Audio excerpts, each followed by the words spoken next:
यहाँ पे आपका रनवे है और मेरी जहाज़ ऐसे है और मैं टर्न करने और मुझे कुछ दिख ही नहीं रहा है। मेरी friend Anees Fatima trainee pilot थी और उसी टाइम पे 8 जून 2020 को वो जहाज़ क्रैश कर गया रनवे पे।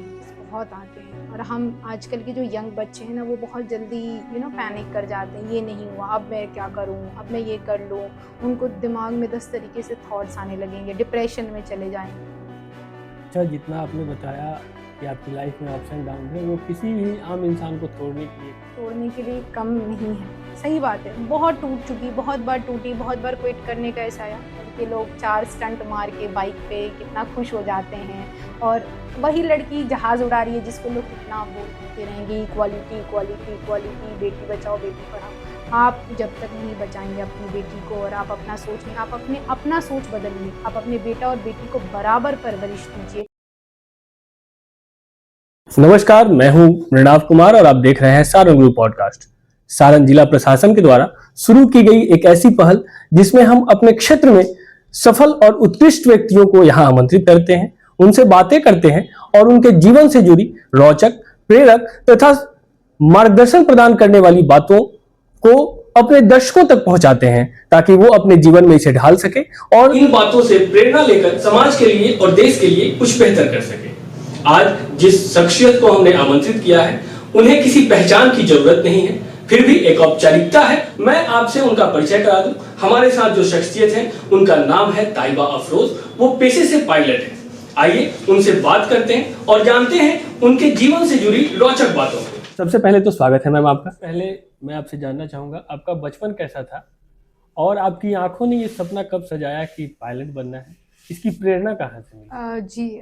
मेरा बचपन बहुत सिंपल रहा, बहुत जैसे सबका आम बच्चों का होता है। जैसे मैं 90s किड हूँ, तो मैं कहूँगी कि मेरा बचपन बहुत अलग था आजकल के बचपनों के हिसाब से। जो आजकल के बच्चे हैं, सोशल मीडिया, फ़ोन देखते ही आ रहे हैं और हम लोगों के ज़माने में ये सब दूर दूर तक नहीं हुआ करता था। हार्डली गांव में 10 लोगों के घर के बीच में कोई किसी के घर में टीवी हुआ करती थी, ये सब चीज़ हुआ करती थी। तो मेरा बचपन बहुत सिंपल था, साधारण था। और रही बात, ऐसा कुछ नहीं था कि मैं बहुत छोटी थी तभी से मुझे पायलट बनने का शौक था, लेकिन हाँ, मुझे एरोप्लेन्स बहुत अट्रैक्ट करते थे। तो जब भी एरोप्लेन मैं देखती थी, मैं भागते भागते घर से बाहर जाती थी और बोलती थी कि ये क्या चल रहा है, कैसे हो रहा है, इसको कौन देख रहा है, कौन चला रहा है। तो मुझे बहुत अच्छा फील होता था। और जैसे सब बच्चों का बचपन होता है 90s के किड का, वैसे मेरा भी था। स्कूल जाना, आना, खाना, बाहर बच्चों के साथ खेलना, बस रहना। ये सब तो मोबाइल टीवीज ये सब तो थे नहीं, तो ऐसे ही रहा, सिंपल साधारण। अच्छा, पहली बार कब ये सुनिश्चित हुआ कि बिटिया पायलट ही बनेगी और उस वक्त जब आपने ये बताया अपने घर वालों को, घर वालों की प्रतिक्रिया क्या थी? जी देखिए, एक दिन की कोई भी चीज़ नहीं होती कि हम फाइनलाइज़ करते हैं कि आज हम मतलब सोए और नेक्स्ट डे उठे तो पता है कि क्या बनना है। बचपन से हर छोटे बच्चों का कुछ ना कुछ सपना होता है, कभी किसी का पायलट बनने का, कभी किसी का डॉक्टर बनने का। तो मेरा भी वैसे ही होता था। हर साल, हर महीने कुछ ना कुछ बदलता रहता था। अरे मैं ये बनूँगी, अरे मैं वो बनूँगी। बट मेरा एक एक था कि मुझे कुछ ना कुछ अलग करना है, मुझे वो चीज़ करना है, एयरफोर्स में जाना है या फिर कुछ ऐसे करना है। तो कहीं न कहीं दिमाग में था, तो वो चीज़ मैंने उतना सोचा नहीं कि हाँ, फाइनलाइज़। जैसे-जैसे बड़ी हुई, मैच्योरिटी आई और मैं 11th-12th में आई, तो फिर इस बारे में रिसर्च करना स्टार्ट किया, देखना स्टार्ट किया। उसके बाद से मुझे था कि मुझे पायलट बनना है और जहाज़ उड़ाना है। ये भी नहीं था कि एयरफोर्स जाना है, कमर्शियल बनना है, नेवी में, आर्मी में, बस ऐसे था कि जहाज़ जहाज उड़ाना उड़ाना है। है। तो बस ये चीज़ था और जब से सोचा और यही सोचा और कुछ और मुड़ के देखा नहीं। अच्छा, जैसे आज हमारे पास बहुत सी सुविधाएं हैं, ऑनलाइन क्लासेस हैं, सब कुछ है। 90s की बात आप कर रही हैं, उस समय ये बड़ा मुश्किल होगा कि एविएशन के बारे में पता करना, पायलट बनना है उसके लिए कौन से कोर्स करने होंगे, क्या करना होगा, कहाँ तक की पढ़ाई ज़रूरत है, कौन सी पढ़ाई की ज़रूरत है, ये सब कुछ बहुत मुश्किल रहा होगा आपके लिए पता करना। तो कैसे ये सब पता किया आपने और क्या क्या अ, दिक्कतें आई उसमें? जी, मैं बहुत छोटी थी तब, मैं दिल्ली में रहती थी, तो उस टाइम पे, पर दिल्ली में भी थी, तो मेट्रो सिटी में थी, अच्छी थी, बट उस टाइम मैं छोटी थी, इन सब चीज़ों की कोई ज़रूरत नहीं पड़ी। बट जब करियर ग्रोथ का समय आया तो मैं यहाँ आ गई, बिहार आ गई, शिफ्ट हो गई। तो मैं बहुत रूरल एरिया से, गोपालगंज डिस्ट्रिक्ट से मैंने अपनी बाकी की पढ़ाई कंप्लीट की। वहाँ पे एक सीबीएसई बोर्ड स्कूल था, वहाँ से मैं पढ़ने गई, बट वहाँ पे मुझे उस इंग्लिश मीडियम के माध्यम से पढ़ने के लिए मुझे ट्यूशन्स नहीं मिलते थे। तो दूर दूर तक कोई पढ़ाने वाला नहीं था, तो एक सुविधा तो ये हुआ कि उस टाइम पे उस वक्त तो सीबीएसई के यूट्यूब, स्कूल भी बहुत कम हाँ, रहे कम हुआ होंगे। करते थे। किसी-किसी गाँव में बहुत दूर 20-30 किलोमीटर, 25 किलोमीटर पे एक स्कूल हुआ करता था। फिर वो स्कूल में एडमिशन ले लिए, बट आपको उसको ट्यूशन पढ़ाने के लिए कोई नहीं हुआ करता था, और यूट्यूब्स नहीं थे, गूगल्स, अब इंटरनेट उतना फैसिलिटी नहीं था, ये सब फ़ोन्स नहीं हुआ करते थे, तो ये सब सुविधा नहीं थे, तो मैं उस ज़माने की बच्ची हूँ। और रही बात एविएशन की, तो जब मैंने डिसाइड किया 11th-12th में आके, तो वो कहते हैं ना कि ज़रूरी नहीं है कि आप 100% किसी चीज़ पे रिसर्च करके ही जाते हो। लोग जाते होंगे, बट मेरी ऐसी जर्नी रही है, इसीलिए शायद इतनी साल की रही है कि जब मैंने स्टार्ट किया तो मैं इसी के साथ बड़ी हो गई। एविएशन के साथ ही मेरी जर्नी बड़ी हो गई, और इसी के साथ मैं इसमें एंटर करने करने से ही सब कुछ सीखे। धीरे-धीरे एक स्टेप बढ़ाया, दूसरा सीखा, दूसरा बढ़ाया, तीसरा सीखा। तो एक-एक स्टेप मैंने बढ़ाया, और इसी फील्ड में मैं खुद ही से सीखते चली गई, और आज यहाँ तक हाँ। पहुँची। मैं आगे बढ़ूं उससे पहले एक बात और जानना चाहूँगा आपसे। खबरों में हमने अक्सर ये देखा सुना है कि आपके पिताजी की किराने की दुकान थी, लेकिन जैसा कि आपने बताया कि उस वक्त सीबीएसई के स्कूल से आपने पढ़ाई की है, यानी जब 90s का टाइम था उस समय सीबीएसई में, और आज भी पढ़ना बहुत महंगा होता है। वैसे में आपके पिताजी ने आपको सीबीएसई स्कूल में भेजा, आज इस मुकाम तक पहुंचाया, निश्चित ही उनका भी बहुत बड़ा योगदान रहा होगा। इसके बारे में क्या कहना चाहेंगी? ये खबर सच्ची है या बिल्कुल, गलत है? जी बिल्कुल, सच खबर है। मेरे फ़ादर पहले दिल्ली में थे, तो बिज़नेस-विज़नेस था, फिर हम लोग वहाँ से वापस आ गए।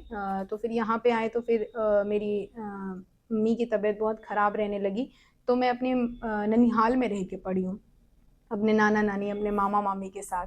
तो मेरे मामा ने ही एडमिशन करवाया था उस स्कूल में, और अभी के टाइम पे मैं ये नहीं कहूँगी कि बहुत एक्सपेंसिव स्कूल था, बहुत हाई-फ़ाई था, बस एक ऐसा था कि आम लोग, मिडिल क्लास के लोग उस स्कूल में पढ़ फिर सकते भी थे। उस जनरेशन के अकॉर्डिंग थोड़ा महंगा तो रहता ही था वो हाँ, स्कूल। मतलब अब ये नहीं, मैं 90s में नहीं हाँ। पढ़ी थी उस टाइम पे, 20s की ही बात कर रही हूँ मैं। 2006, 7, 8, 9, 12, 2012 में मेरा मैट्रिक हुआ था, 10th हुआ था। तो मैं यही बताऊँगी कि नॉर्मल तो नहीं था, बट हाँ, परेशानी आई, बट मेरे फादर को था कि एजुकेशन बहुत इम्पोर्टेंट है, पढ़ाना बहुत ज़रूरी है, बिकॉज़ मेरा कोई भाई नहीं था, और मैं घर की बड़ी बेटी, हम 2 बहनें हैं बस। तो एजुकेशन बहुत इम्पोर्टेंट है, तो शायद उन्होंने स्टार्टिंग से ही सोचा होगा, क्योंकि वो कहते हैं ना, समय किसी का वेट नहीं कर, मतलब समय रुकता नहीं है किसी के लिए, आपके लिए, मेरे लिए, किसी के लिए नहीं रुकेगा। तो परेशानी बहुत आई, बहुत कुछ देखा गया, बट मैं छोटी थी तो मुझे नहीं पता था कि क्या कैसे, बट हाँ, उस मुकाम तक पहुँचाया माता-पिता ने, और मैंने भी मेहनत अपनी पूरी की, और ना मुझे कभी ट्यूशन्स पढ़ने का मौका मिले, ना मैंने पढ़ा कुछ एक्स्ट्रा, यही कि एक्स्ट्रा लग जाएगा या एक्स्ट्रा हो जाएगा। तो बस इस तरीके से स्कूल जाती थी, जो भी पढ़ाया जाता था वहाँ पे वो करके, ऐसे करके यहाँ तक पहुँची मैं। अब बढ़ते हैं आगे, और मैं अपने दर्शकों के लिए जानना चाहूँगा कि आपकी ट्रेनिंग कहाँ से हुई? कैसी रही आपकी ट्रेनिंग? और क्या-क्या आपको स्पेशल जो कुछ यादें रह जाती हैं ट्रेनिंग की, वो कैसी रही? जी, मैंने 2020 में अपनी फ्लाइंग ट्रेनिंग स्टार्ट की गवर्नमेंट एविएशन ट्रेनिंग इंस्टीट्यूट से, जनवरी में, 2020 में। तो मेरा वहाँ पे, और 80 घंटे मैंने वहाँ पे कंप्लीट किए, और बाकी के 120 घंटे की ट्रेनिंग मैंने मध्य प्रदेश फ्लाइंग क्लब इंदौर से किया है। तो मेरी जर्नी बहुत अच्छी थी, बहुत मज़ेदार थी, बहुत चैलेंजिंग भी थी, इंटरेस्टिंग था, क्योंकि मेरा यही अब जो मुझे जहाज़ उड़ाना एम यही पसंद था। है, हाँ, और मैं उड़ा रही हूँ, तो ये चीज़ करके कितनी खुशी मिलती है, तो एक अलग खुशी मिलती थी, एक अलग सैटिस्फैक्शन मिलता था लाइफ़ में। तो मेरी जर्नी जब मैंने 2020 में स्टार्ट की, ऑलरेडी मैं 2015 से इन सब चीज़ों को देख रही हूँ। 5 साल से तो मैं इन सब चीज़ों में लगी, परेशान, गवर्नमेंट के दरवाजे ठकठकाए, स्कॉलरशिप्स के लिए भागी, इधर-उधर गई, बट कुछ हुआ नहीं। उसके बाद मैंने हिम्मत करके, सब कुछ करके, 2020 में अपनी 5 साल रुकने के बाद मैंने अपनी ट्रेनिंग स्टार्ट की, फ्लाइंग ट्रेनिंग, जो मेरी प्रैक्टिकल फ्लाइंग थी वो। तो मैंने जनवरी में स्टार्ट की, फिर फरवरी में कोविड आ गया और पूरा देश बंद हो गया, लॉकडाउन लग गया। फिर मैं उस लॉकडाउन में भुवनेश्वर में ही स्टक थी, और मेरे साथ मेरी बेस्ट फ्रेंड थी जो चेन्नई की है, अनीस फ़ातिमा नाम है, वो चेन्नई से थी। उसके फादर असिस्टेंट कमिश्नर थे चेन्नई के।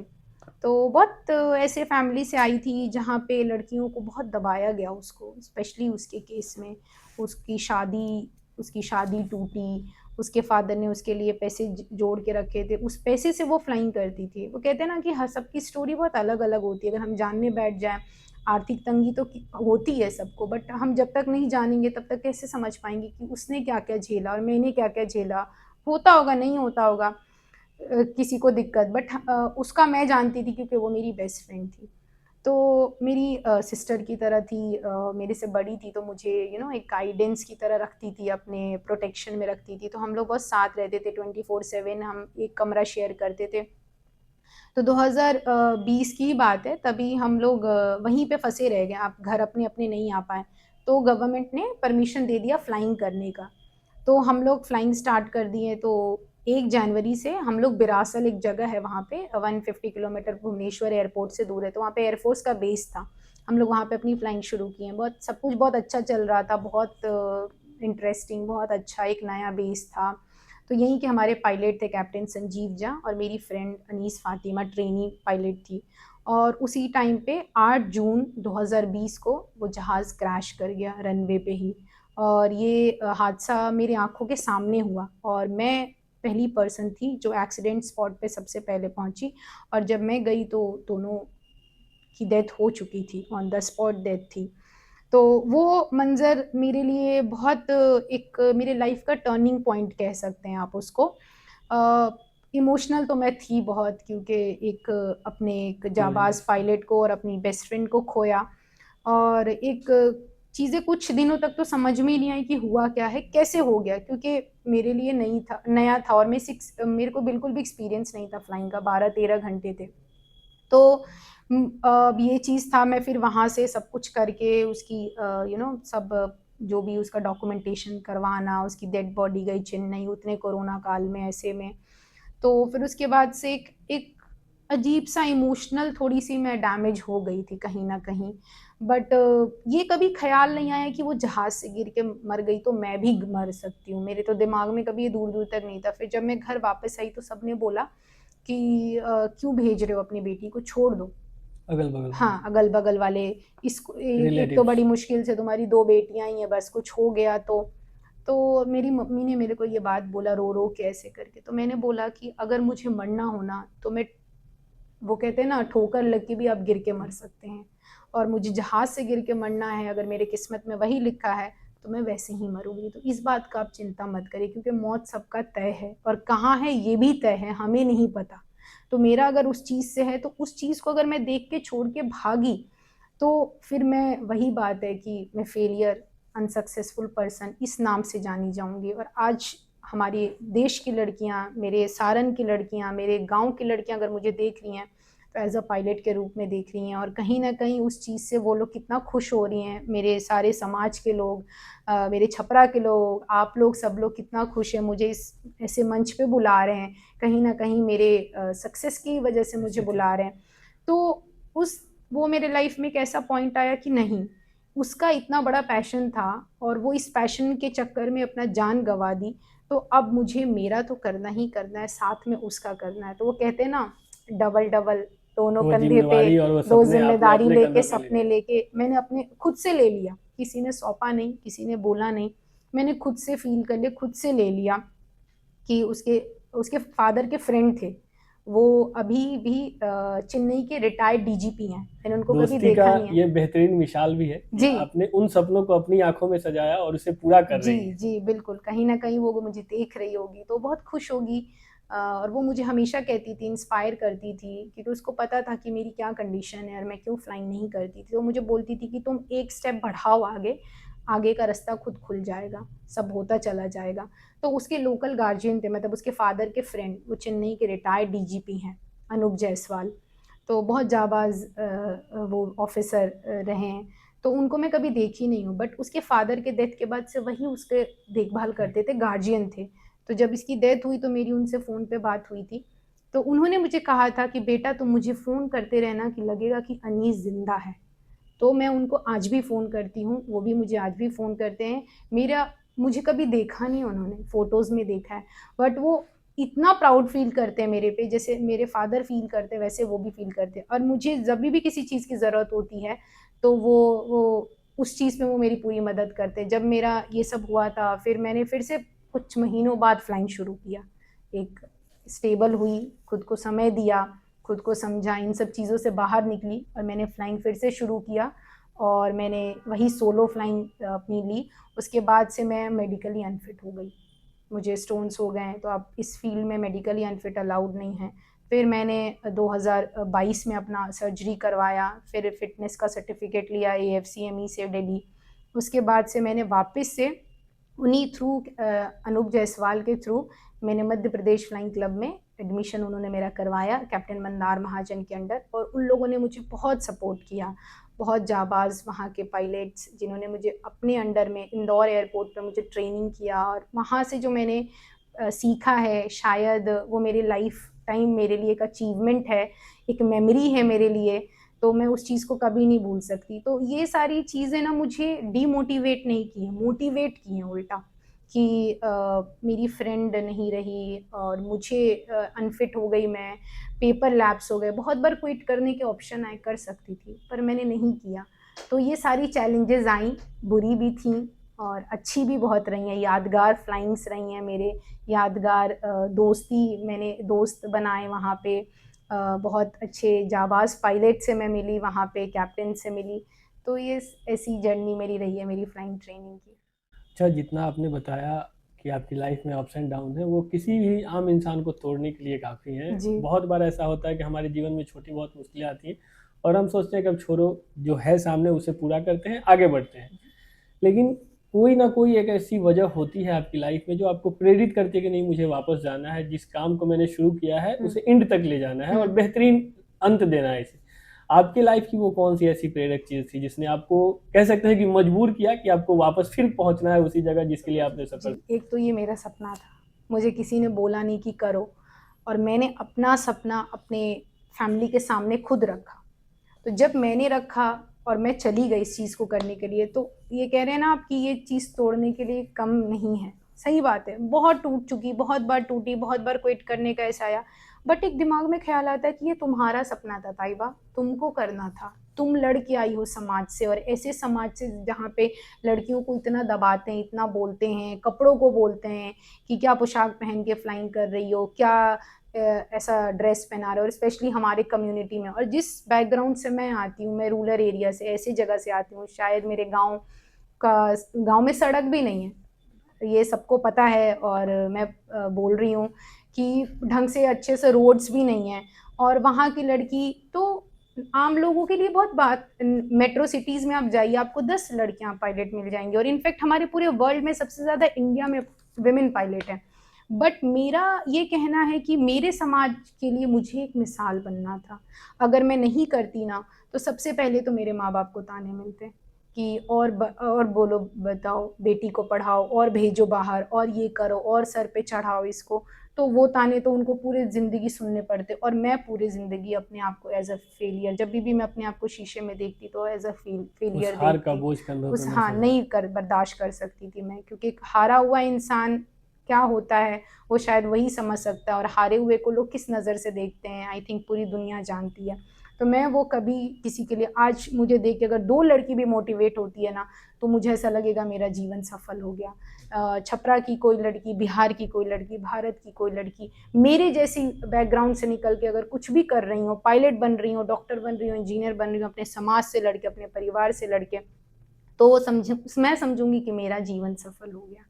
तो मेरे को यही चीज़ सबसे ज़्यादा प्रेरित किया कि मैं 9 साल इस चीज़ को पकड़ के होल्ड करके बैठी रह गई। नहीं तो मैं बहुत कुछ कर सकती थी उस 9 साल में, कोई और डिग्री ले सकती बिल्कुल। थी, कमा सकती थी, घर गिव अप परिवार कर देना चला बहुत सकती आसान थी। काम होता है। बहुत है, वो कहते हैं ना कि छोड़ने के 1000 बहाने होते हैं, पकड़ने के एक बहाने होते हैं।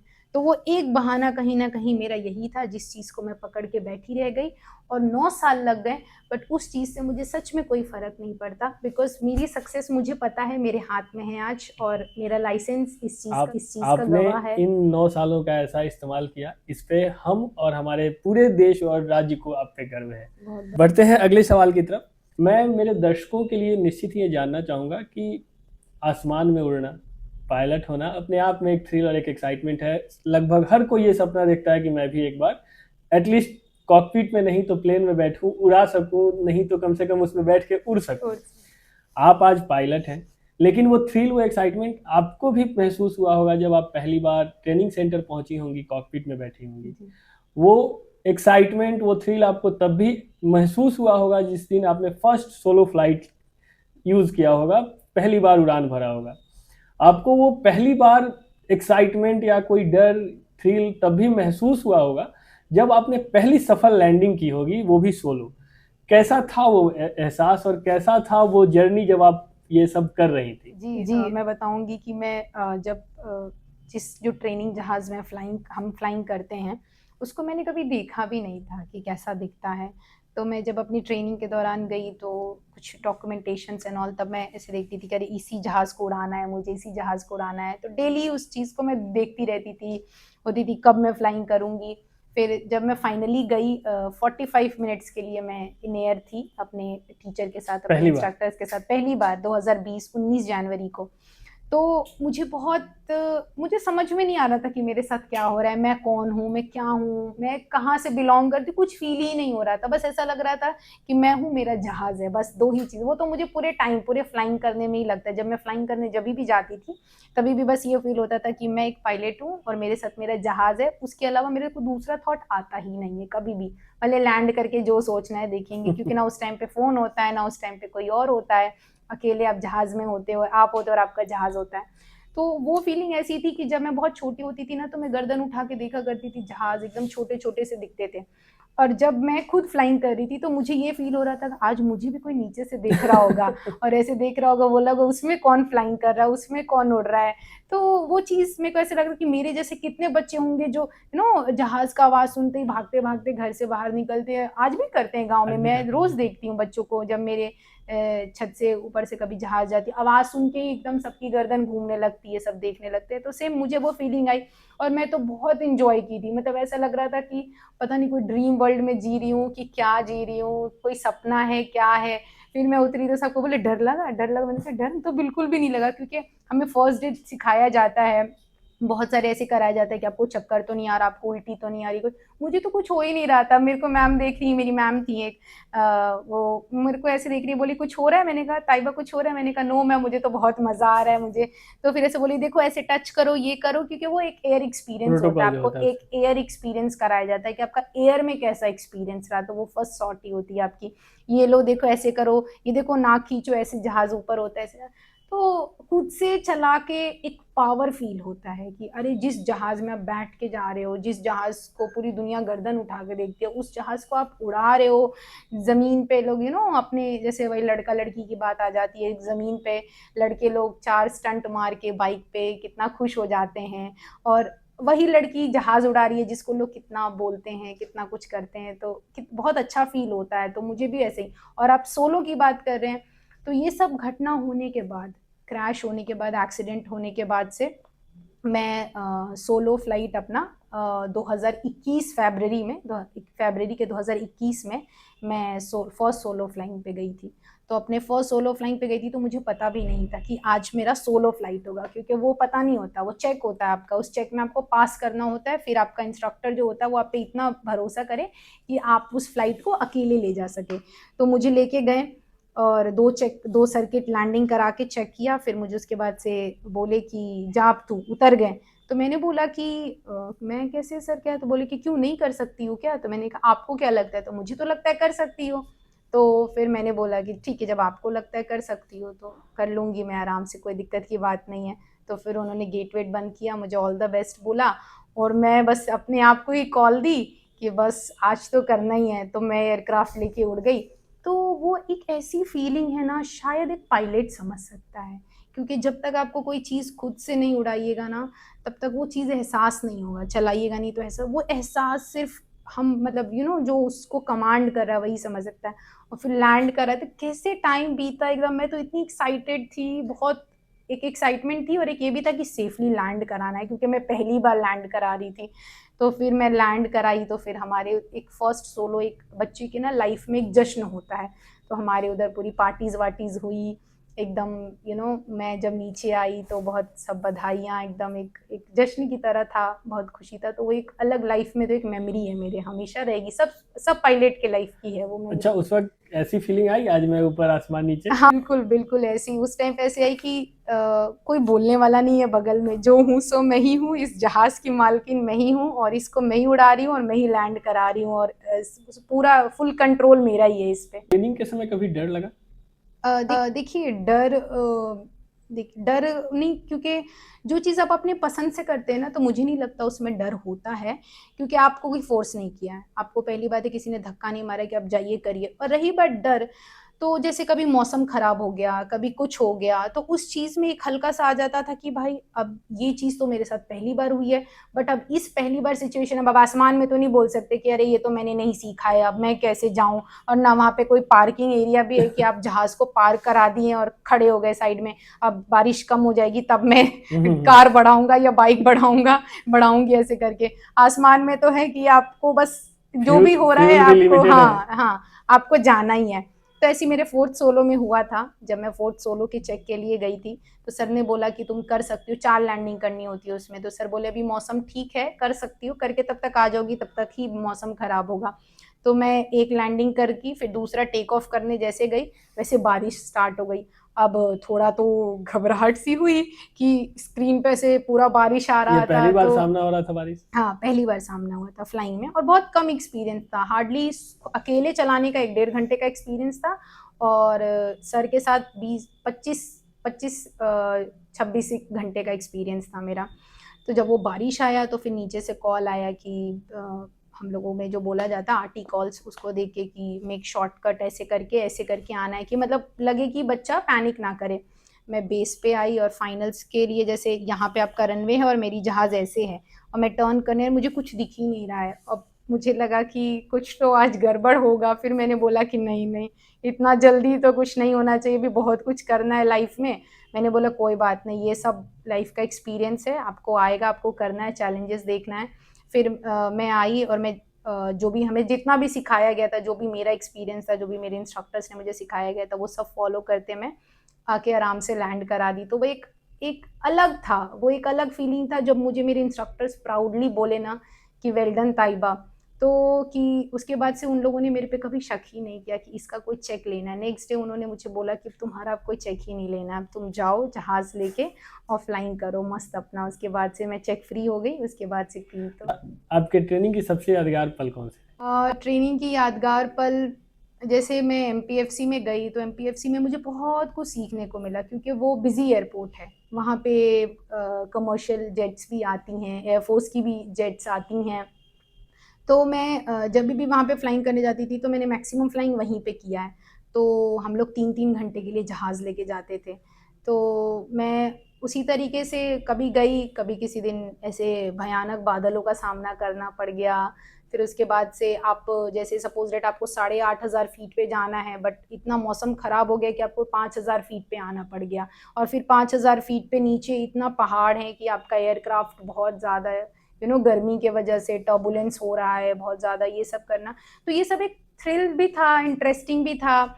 और सबसे मेरा मेमोरी का पल तो मेरा सीपेल जिस दिन ख़त्म हुआ, बहुत अच्छा था। बहुत इंटरेस्टिंग डे था वो मेरे लिए, कि इतने सालों का मेरा सफ़र आज ख़त्म हो गया। तो सब ने, मैं लैंड की, तो सब मेरा वेट कर रहे थे, और सब ने ऐसे जो सेलिब्रेशन करते हैं, सबने सेलिब्रेशन किया, उठा लिया था मुझे, पानी में फेंक दिया था, ये सब चीज़ें होती हैं।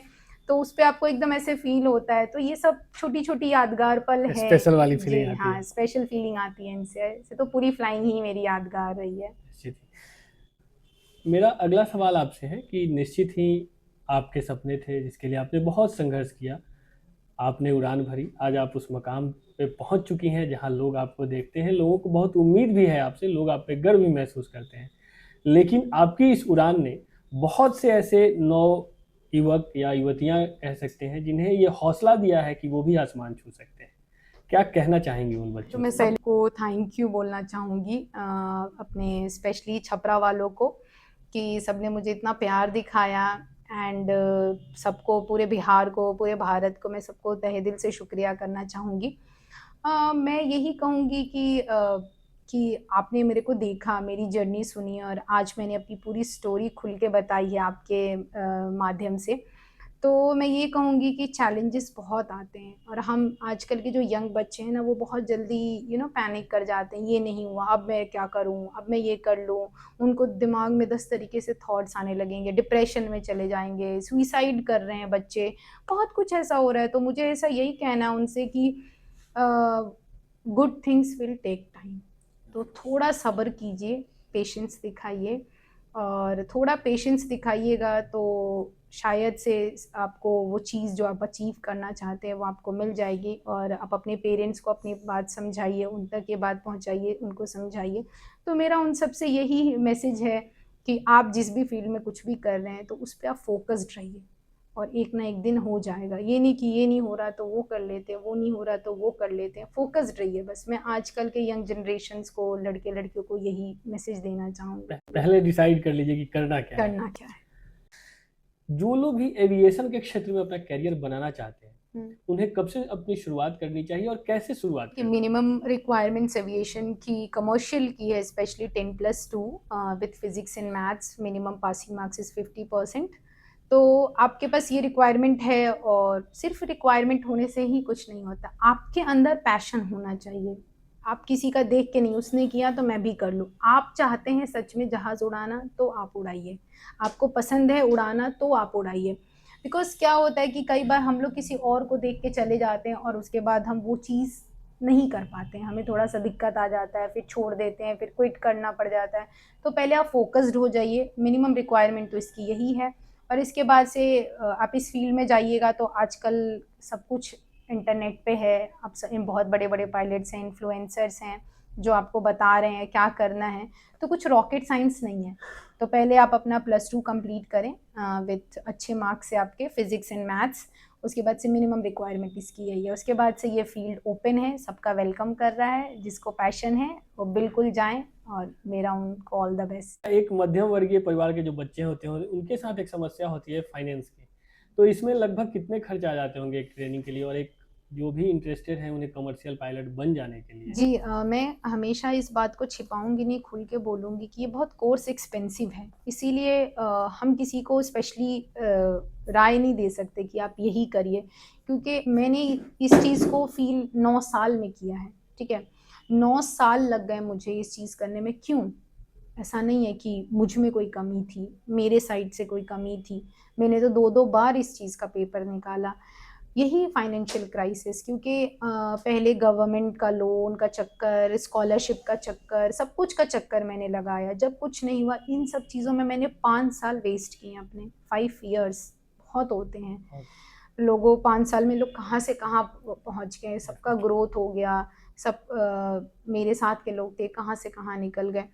बट वो कहते हैं ना कि जब कोई भी चीज़ आप शिद्दत से चाहो तो आपको तो मिल ही जाती है। तो मेरा भी यही मानना था। तो मेरे लिए बहुत मुश्किल रहा, आसान नहीं था। मैं हर अपने सब जगह यही बोल रही हूँ कि लोन लिया मैंने, मेरा प्रॉपर्टी सेल हुआ इस चीज़ के लिए। मेरे पापा के फ्रेंड थे, उन्होंने हेल्प आउट किया इस चीज़ में। तो क्योंकि मैं ऐसे राह पे आके खड़ी थी कि वहाँ से ना मैं बैक ले सकती थी, मुझे आगे ही बढ़ना था। तो अगर मैं नॉर्मल आज कर की होती, पैसे होते, तो शायद मैं आपके इस मंच पे नहीं बैठी होती। आपको फिर कुछ लेना देना ही नहीं होता मेरे से, क्योंकि मैं मानती हूँ कि पैसे लोगों के पास बहुत हैं आजकल, ऐसा नहीं है। लेकिन आप चैलेंजेस फेस करके क्या कर रहे हैं ना, ये लोगों को ज़्यादा बिल्कुल। लगता है कि कैसे कर लिया। तो मैं बहुत खुले में बता रही हूँ और बताई हूँ सबको कि मैंने बहुत चैलेंजेस फेस किए हैं और इस चीज़ में specially financial, otherwise I think कुछ और चीज़ नहीं थी जिसने मुझे कभी इस चीज़ पे पीछे किया हो और मेरे साइड से कभी कोई कमी हो। तो ये कोर्स बहुत एक्सपेंसिव है। तो जो भी करें तो सोच समझ के करें, क्योंकि माँ बाप के पैसों की कीमत बहुत ज़्यादा होती है। और मैंने भी यही शायद कहीं ना कहीं सोचा कि मेरे माँ बाप तो इस लेवल से मेरे पे खर्चा कर रहे हैं और ये है। तो उसके बाद से उस चीज़ का मुझे पे ऑफ करना है। तो एक तो मैं कमर्शियल पायलट बन गई, उसके बाद से अभी भी आगे बहुत कुछ करना है जीवन में। तो हाँ, ये कोर्स में बहुत ज़्यादा खर्चा बिल्कुल। आता है। तो जो भी बच्चे इस फील्ड में आना चाहते हैं उनके लिए एक सलाह होगा कि अगर आप इसमें इंटरेस्टेड हैं, आपके अंदर वो जुनून है, तभी आए। सिर्फ मजे के लिए कि मैं जाऊंगा मस्ती करूंगा फ्लाइट उड़ाने को मिलेगा, इसके लिए नहीं आए। अगर करियर बनाना चाहते हैं, क्योंकि ये कोर्स एक्सपेंसिव है। मैं आपसे जानना चाहूंगा कि कहते हैं with great powers comes great responsibility. पहले आप मध्यम वर्गीय परिवार से थी, अब आप सोसाइटी के उस मकाम पे पहुंच चुकी हैं जहां लोग कहते हैं कि आप सफल हो चुकी हैं। आपने कोई अंतर या कोई जिम्मेवारी महसूस किया? देखिए, मैं अंतर तो कभी नहीं अपने अंदर लाऊँगी इस चीज़ में। मैं जो पहले थी, मैं आज वही हूँ और कल भी वही रहना चाहूँगी। और रही बात पावर्स, तो मुझे नहीं लगता कि ये कोई पावर है। पावर अलग शब्द हो गया। मैं इस चीज़ को पावर में कंसीडर नहीं करूँगी अपने लिए स्पेशली, क्योंकि मुझे बस एक मैसेज देना था। अब वो मैसेज अब कैसे जाता मुझे नहीं पता था। मुझे ये भी नहीं पता था कि मैं पायलट बन जाऊँगी तो मैं ऐसे प्लेटफ़ॉर्म पे जाऊँगी जहाँ तक मेरा मैसेज लोग सुनेंगे। बट अगर आज सुन रहे हैं तो मैं यही बोलूँगी कि ज़िम्मेदारी यही थी मेरे अंदर पहले से ही, कि मुझे कुछ मैसेज अच्छा देना है अपने समाज को, स्पेशली वुमेन्स को, कि लड़कियां कर सकती हैं, लड़कियां कम नहीं हैं, लड़कियां कमज़ोर नहीं हैं, लड़कियां वीक नहीं हैं।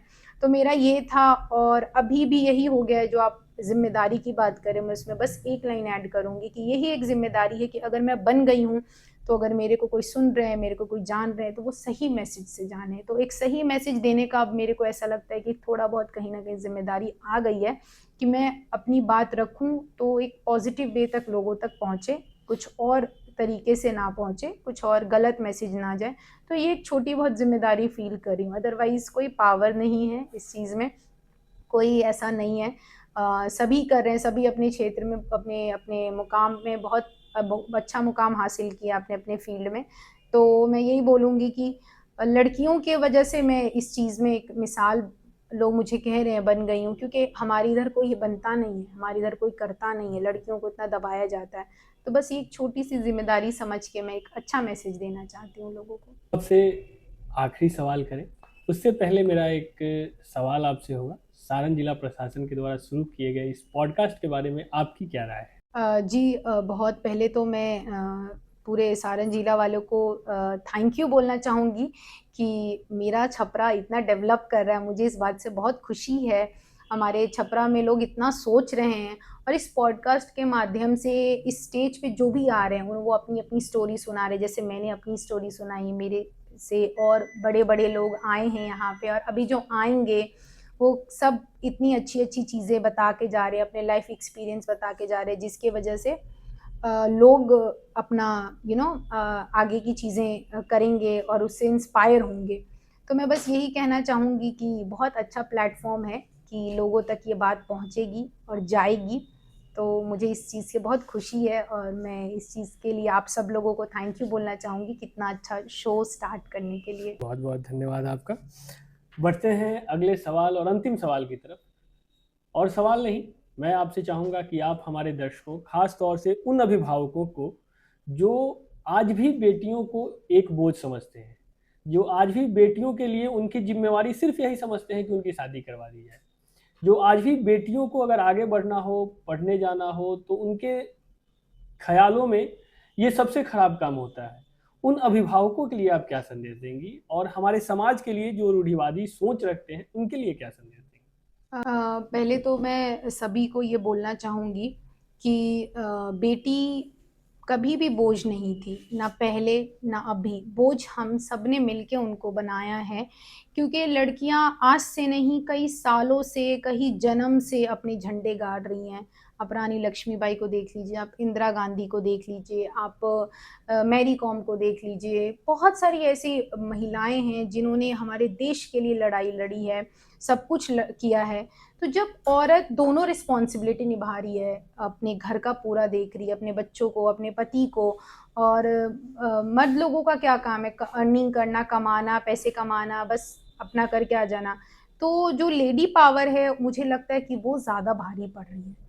बट फिर भी लोग उनको पता नहीं क्यों समझते, क्योंकि वो सोच है, वो एक एक प्रथा बन चुकी है कि नहीं, लड़की है, लड़की है। तो मुझे तो समझ में नहीं आता। जैसे मैं हमेशा यही सोचती हूँ कि आप उनसे पूछे जिनको औलाद नहीं है, जिनको बच्चे नहीं हैं, उसमें बेटा और बेटी उसके पास तो वो भी नहीं है, और आपके पास तो ऊपर वाले ने बेटा भी दिया है, बेटी भी दिया है। तो आप क्यों ना हम मिलके उनको बराबरी करें। जो लड़का सोचता है, जो लड़का कर सकता है, वो लड़की भी कर सकती है, कर रही है। इस चीज़ का एग्जाम्पल है। ना गाड़ी को प्रॉब्लम है, ना जहाज़ को प्रॉब्लम है कि जहाज़ चेक नहीं करता है जेंडर की, आप लड़की हैं, आप लड़का हैं तो ही हम निश्चित। उड़ेंगे आपसे, नहीं तो नहीं उड़ेंगे।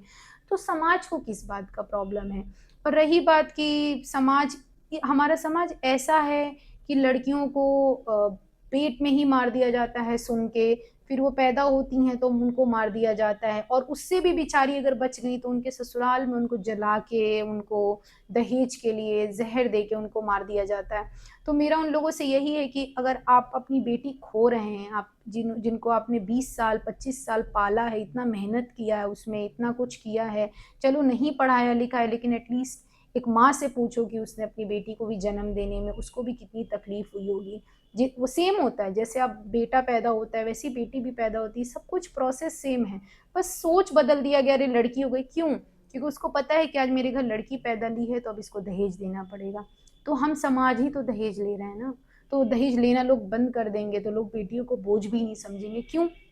आप अपने घर में फर्नीचर नहीं ला सकते? लड़का अगर आप बहुत बड़ा है, बड़े तो लड़का कहते हैं, लड़का है, मेरा बेटा है, हम ये हैं, तो क्या आप एक फर्नीचर नहीं खरीद सकते?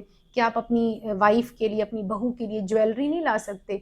आप सब कुछ कर सकते हैं। तो फिर क्यों उसके बूढ़े बाप से, उसके मजबूर बाप से उस फर्नीचर के लिए, वॉशिंग मशीन के लिए, फ्रिज के लिए, टीवी के लिए डिमांड किया जाता है? नहीं करें ना डिमांड। अगर आप जिस दिन डिमांड करना बंद कर देंगे, उस दिन शायद एक बेटी का जो बाप होगा वो भी सीना चौड़ा करके चलेगा, अरे मेरी बेटी है, क्या फ़र्क पड़ता है, बेटा पैदा हुआ है चाहे बेटी।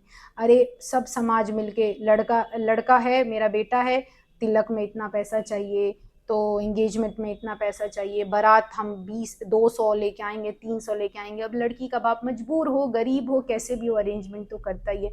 इस वजह से बेटियां बोझ हैं, और कोई रीज़न नहीं है। इस वजह से लोग बेटी पैदा करने से भी डरते हैं, और उनको बचपन में ही पेट में ही मार देते हैं, पैदा हो के मार देते हैं, और सब कुछ करके देते भी हैं। तो तुमसे इतना मांगा था दहेज, इतना ही दिया, वो चीज़ के लिए भी उनको कहीं ना कहीं मार दिया जाता है, और बहुत सारे केसेस ऐसे जला दिया जाता है। तो हम और आप ही मिलके इस चीज़ को बदलेंगे कि उनसे दहेज लेना बंद करें स्पेशली, और बेटियों को बोझ नहीं बनाए। अगर एक लड़का, आप इतना प्राउडली बोलते हैं कि मेरा बेटा है, मेरा बेटा ये कर रहा है, तो आपका बेटा जब इतना बड़े पोस्ट पे है और इतना कुछ कर सकता है, तो अपने घर में एक फर्नीचर और फ्रिज, टीवी और वॉशिंग मशीन तो ला ही सकता है ना। क्यों उस लड़की वाले का दिया हुआ आप यूज़ करेंगे? तब समाज को शर्म नहीं आता कि उस लड़की का बेचारा बूढ़ा बाप, मजबूर बाप कहाँ से ला के दे रहा है, और आप उसके बेड को यूज़ कर रहे हैं, आप उसके वॉशिंग मशीन को यूज़ कर रहे हैं, और आपके बेटे में इतनी काबिलियत नहीं है कि वो चीज़ वो ला सके और अपने घर में रह सके। अरे शान से बुलाइए, अगर किसी भी लड़की को बुला रहे हैं, बारात लेके जाएंगे, 400 लोग 500 लोग, उस बूढ़े बाप से अरेंजमेंट करवाएंगे, हम उसका दिया हुआ फर्नीचर लेके आएंगे, हमको तिलक में इतना कैश चाहिए, 4 चक्का चाहिए, ये चाहिए। जिस दिन ये हमारे समाज से बंद हो जाएगा, उस दिन बेटियां बोझ नहीं है। क्योंकि सबको पता है कि धरती माँ है, दुर्गा माँ है, काली माँ है, तो माँ सबकी है, जन्म देने वाली माँ है। तो हर इंसान उसी माँ के थ्रू पैदा हुआ है, वो लड़का भी उसी माँ के थ्रू पैदा हुआ है। जो ये समाज जो ये करते हैं ना कि लड़कियां ऐसी लड़कियां वैसी, वो भी एक माँ के ही थ्रू इस दुनिया में आए हैं, नहीं कि आसमान में वो डायरेक्ट टपके हैं। तो मुझे समझ में नहीं आता है कि जब उनको सब कुछ पता होने के बाद से भी लड़कियां ये, लड़कियां वो, लड़कियां नहीं कर सकती हैं। ठीक है, आप बहुत बड़ा मत बनाइए, बट इतना एजुकेटेड बना दीजिए। और रही बात शादी, शादी बहुत बड़ी बात नहीं है। आपको एक उम्र पे करिए, 18 साल 17 साल 15 साल पे शादी करके हटा दे रहे हैं, हो गया मेरा मेरा तो जिम्मेदारी खत्म। जिम्मेदारी खत्म नहीं होता है, जिम्मेदारी अंत अंत तक रहता है। फिर उनके साथ कुछ घटना हो गया तो फिर माँ बाप परेशान होते हैं, फिर माँ बाप चलते हैं। तो मेरा उनसे यही रिक्वेस्ट है, सबसे यही रिक्वेस्ट है कि हम कितना भी नारा लगा ले, बेटी बचाओ बेटी पढ़ाओ, आंदोलन कर ले, कैंडल मार्च कर दे, कुछ नहीं होगा।